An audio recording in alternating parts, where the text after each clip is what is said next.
You know, everybody wants to save a buck these days, don't they? And let's face it, so do we, on the road, especially on the road, because we need the money for the fuel, which is so expensive. We've got a few steaks left over, and we've got a few tins that came out of the cupboards.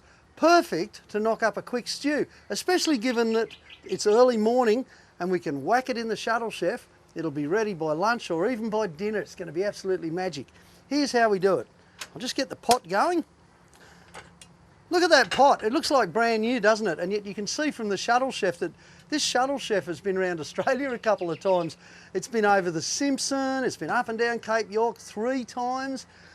It's looking a bit more dinged than my truck, but by crikey, it's done a great job. It still works perfectly.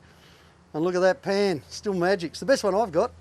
When you've got meat scraps like this and you're making a stew, it really pays to chop them up fairly small, I reckon, as much as anything, because then you spread them out a little bit more throughout the stew. It's nothing quite worse than sitting there with a bowl full of veggies and water and the other guy got the piece of meat, is there?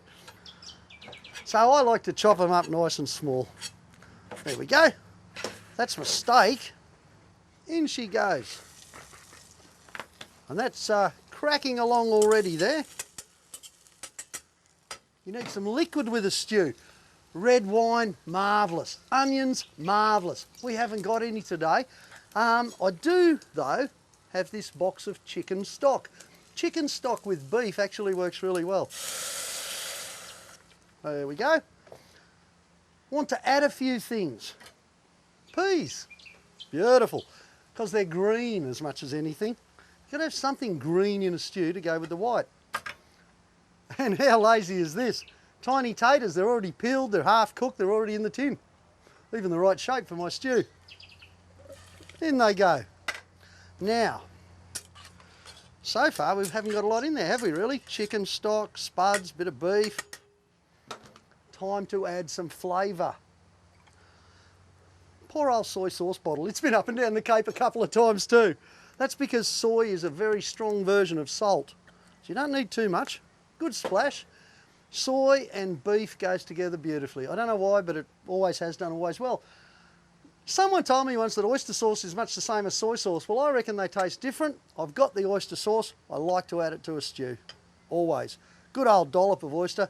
Sometimes I think you could do without the beef, potatoes and peas as long as you got enough oyster.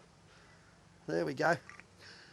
Now, here's the old shearer's cook stew method, all right? So far, this is all fairly conventional.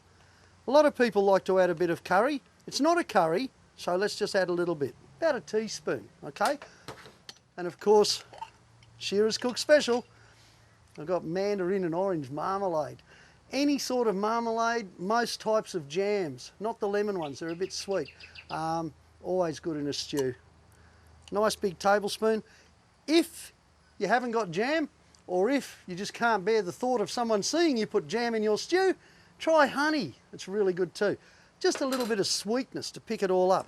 Okay, now with the shuttle chef, all I have to do now is give all this a nice stir. The jam will be about the last thing to break up, it always is. And then we'll get it boiling, whack it in the chef, put it back in the truck, and sometime around lunchtime maybe we'll pull up to eat. Although with Jack on hand, you never know, it could be morning tea. And in she goes into the shuttle chef. It'll be ready by lunch.